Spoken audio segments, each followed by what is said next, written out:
오늘 말씀은 요한복음 1장을 보겠습니다. 우리가 예수님을 생각할 때 믿음을 갖기 전에는 4대 성인의 한 명인 줄 알았어요. 훌륭한 어떤 청년이 훌륭한 일을 하시다가 십자가에 죽으신 성인이라고 생각을 했었어요.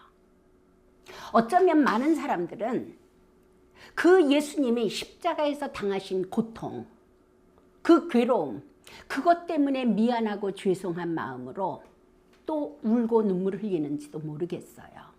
우리가 예수님이 누구이신지를 정확하게 기록되어져 있는 것이 요한복음 1장이에요. 요한복음만 제대로 알잖아요. 정말 예수님이 하나님이시구나. 그분이 창조자이구나. 그분이 우주 만물을 통치하시는 통치자이시구나. 장차 오시는 심판자이구나. 요한은 이것을 정확하게 기록해 놓고 있습니다. 우리가 요한복음 1장 1절부터 좀 같이 볼까요? 태초에 말씀이 계시니라. 태초라 말씀하시면 세상이 있기 전, 영원 전부터, 시작이 없는 영원 전부터 말씀이 계셨다는 거예요. 이 말씀이 하나님과 함께 계셨으니 이 말씀은 곧 하나님이시니라. 이 말씀에 대해서 14절까지 계속해서 그 풀이가 나오거든요. 이 말씀이 누구를 지칭하고 있냐면 육신을 입고 오신 14절에 말씀이 육신이 되어 우리 가운데 거하심에 예수 그리스도를 지칭하고 있는 것이죠. 그 말씀이신 예수 그리스도가 영원 전부터 하나님과 함께 계셨다는 거예요. 그 하나님과 함께 계셨던 그 말씀이 하나님이시니라.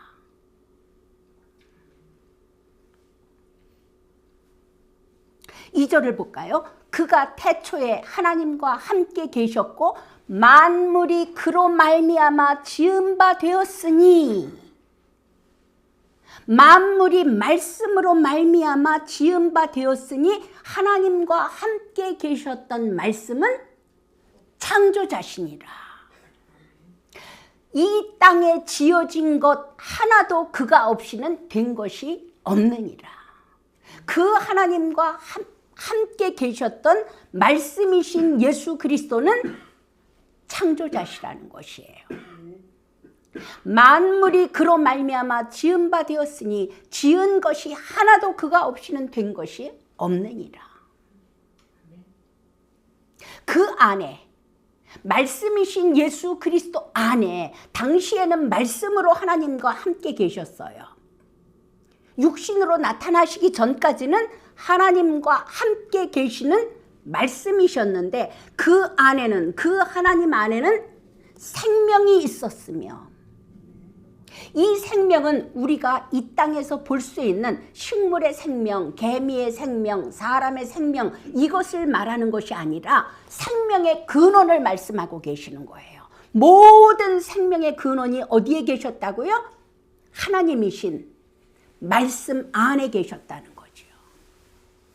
하나님은 말씀 가운데, 이 성경 가운데 여러 군데에서 이 생명을 말씀하시는 경우가 굉장히 많아요. 우리는 굉장히 제한된 인간이기 때문에 하나님께서 말씀을 통하여서 이 생명의 근원을 말씀하고 계시는데, 생명의 원천을 말씀하고 계시는데 우리가 인식하기는 내 목에 달린 이 목숨, 이것을 생명으로 이야기하고 있는데 하나님은 생명의 원천이시라는 것을 여러 군데에서 시사하고 계십니다. 그 말씀이신, 창조자이신, 하나님이신 그리스도 안에 생명이 있었으니 이 생명은 사람들의 빛이라. 이 사람들의 빛이라는 것도 우리가 이해하기에는 너무나 제한적이에요. 우리가 이해하는 빛은 햇빛, 전기빛, 불빛, 반딧불빛, 이런 빛밖에는 생각을 하지 못하는데 여기에서 이 생명은 사람들의 빛이라 라고 말씀하시는 것은 우리가 어둠 가운데 있었던 우리에게 하나님이 다가오시는 실제라는 것이죠. 우리는 어둠 가운데 있었어요. 죽음 가운데 있었어요. 공허 가운데 있었어요. 그 가운데 생명이시요 빛이신 예수 그리스도 말씀 안에 계셨고 하나님이신 그분 안에 있는 생명과 빛을 말씀하고 계시는 것입니다. 그 빛이, 그리스도의 빛이, 말씀이 육신되어 나타나시는 그 그리스도의 빛이 어둠의 빛이 돼. 우리의 근본이 어디에서 왔어요? 마귀 자녀에서 왔잖아요. 원죄로 말미암아 사단의 밥 되었잖아요. 사단의 종 되었던 우리에게 빛 대신 하나님이 우리 어둠 가운데 비추시되 어둠이 깨닫지 못하더라. 너무나 어둠 가운데 길들어져 버렸기 때문에 그 빛을 인식도 못하는 거예요. 어쩌면 아니야 하면서 거부할지도 몰라요. 왜? 본 적이 없기 때문에. 그 빛이신 하나님을 이야기하고 있습니다. 자, 6절에 보면은 세례 요한에 대해서 이야기를 하고 있어요. 하나님께로부터 보내심을 받은 사람이 있으니 그의 이름은 요한이라. 그가 증언하러 왔으니 곧 빛에 대하여 증언하고 모든 사람이 자기로 말미암아 그 빛 대신 생명 대신 말씀이신 하나님이신 그리스도를 증언하러 온 자라. 믿게 하려 함이라. 세례 요한은 결국은 예수님이 오시는 길을 열어놓기 위해서 오신 자인 것이죠. 8절에 보세요. 그 세례 요한은 이 빛이 아니요, 이 빛에 대하여 증언하러 온 자라. 당시에 세례 요한만큼 사람들의 존경을 받던 사람이 없어요. 모든 사람들은 세례 요한에 빗대어서 세상을 정죄했단 말이에요.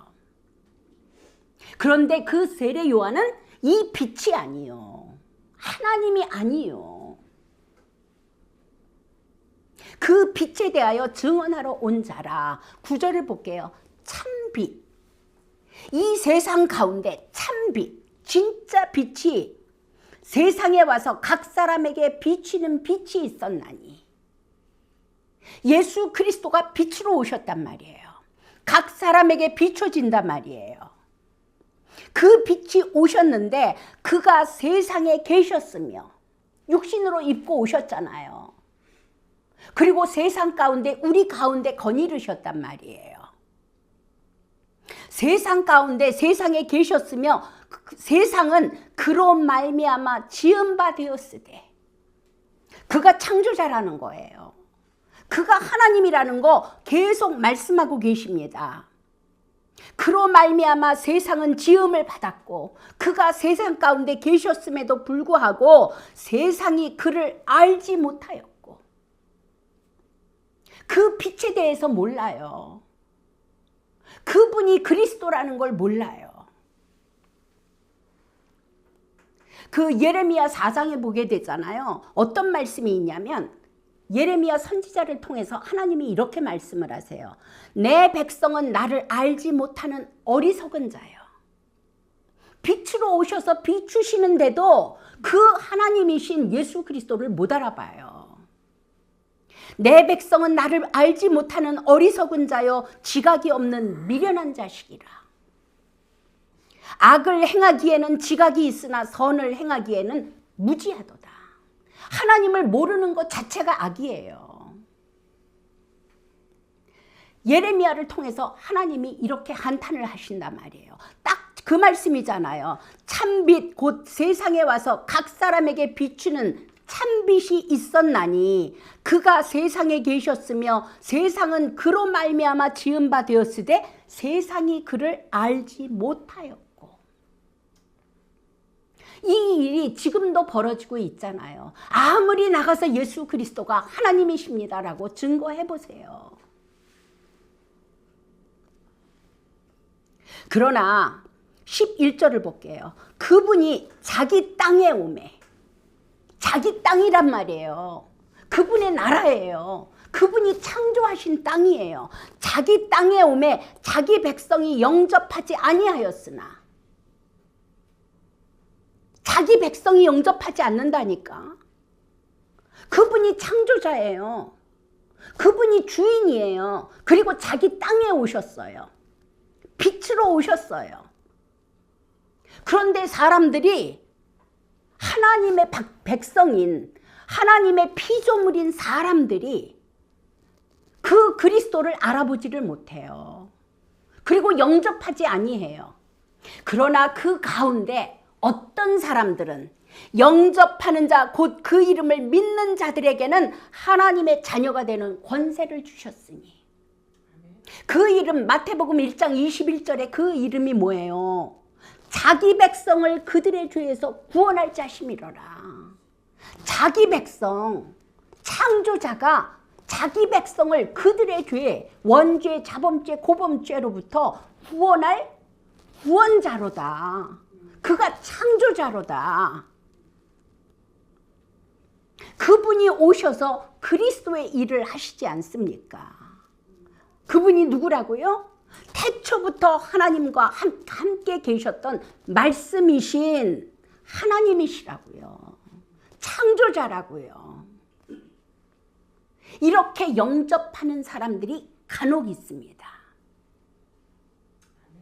정말로 내가 하나님을 못 알아보다가 예수 그리스도가 하나님이라는 그 사실이 내 심령에서 깨달아지고 내 영에서 영접하게 될 때 어떤 일이 벌어질까요?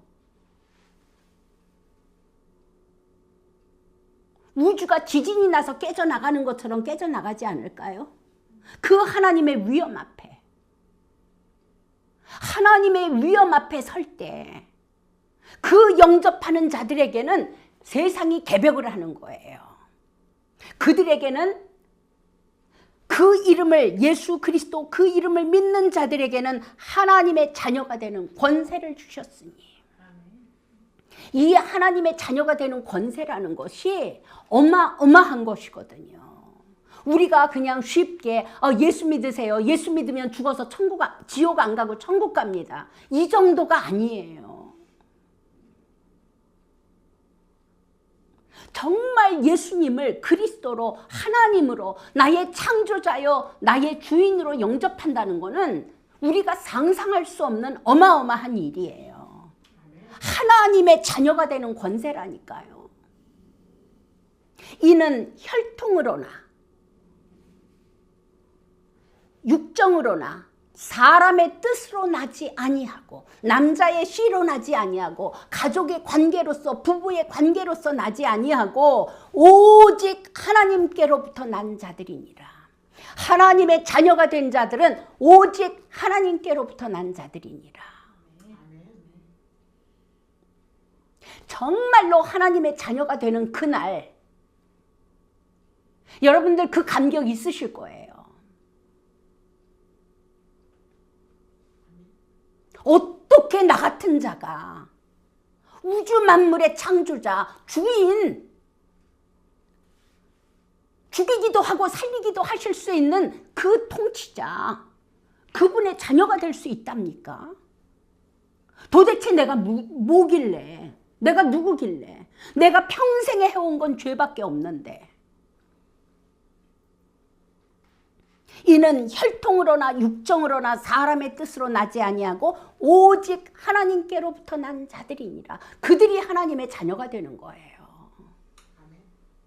하나님의 자녀가 된 사람은 정확하게 압니다.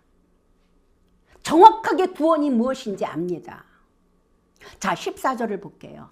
말씀이 육신이 되어, 태초에 하나님과 함께 계셨던 그 말씀이 육신이 되어 우리 가운데 거하시매. 예수 그리스도죠?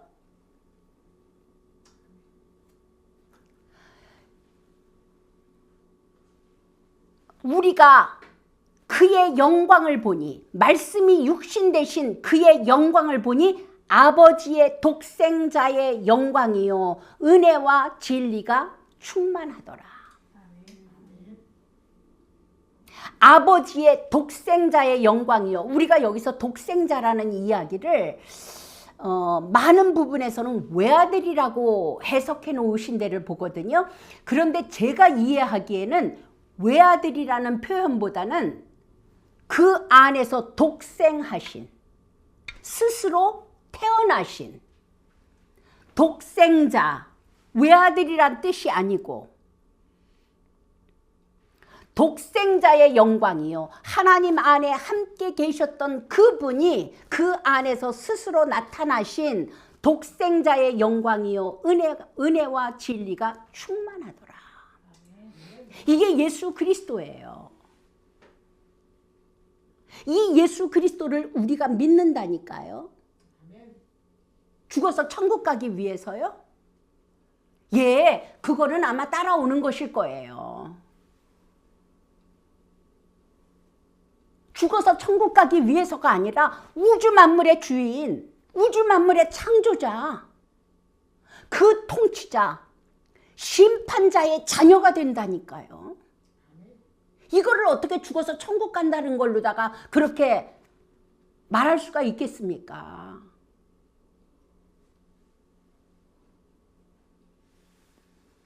자, 18절을 볼게요. 본래 하나님을 본 사람이 없으되, 우리 중에 하나님 본 사람 없어요. 본래 하나님을 본 사람이 없으되 아버지 품속에 있는 독생하신 하나님이 나타나셨느니라. 독생하신 하나님, 독생자 예수 그리스도라는 거는 외아들 예수 그리스도라는 말을 하는 게 아니에요. 그러면 하나님께는 딸도 있을 수 있고 못도 있을 수 있고, 아니에요. 이거는 사람의 이해예요. 하나님 안에서 독생하신, 하나님 품속에 있던 독생하신 하나님이 예수 그리스도시라.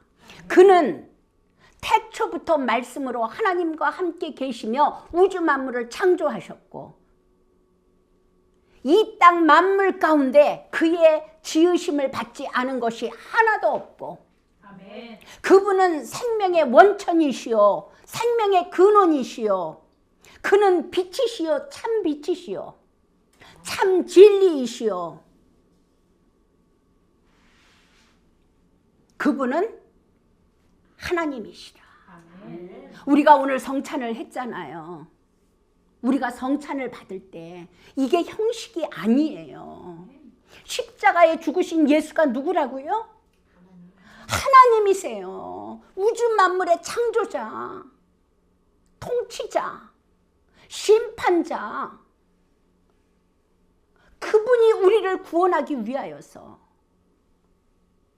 그 우리의 원죄로 말미암아 마귀 자녀된, 영원히 멸망받을 수밖에 없는 우리와 함께 하시기 위해서 십자가에 죽으셨다니까요. 그리고 부활하셔서 성령으로 영접하는 그들에게 성령으로 함께 하시며 임마누엘의 축복을 주셨단 말이에요. 누가? 하나님께서. 그분이 예수 그리스도십니다. 아멘. 아멘.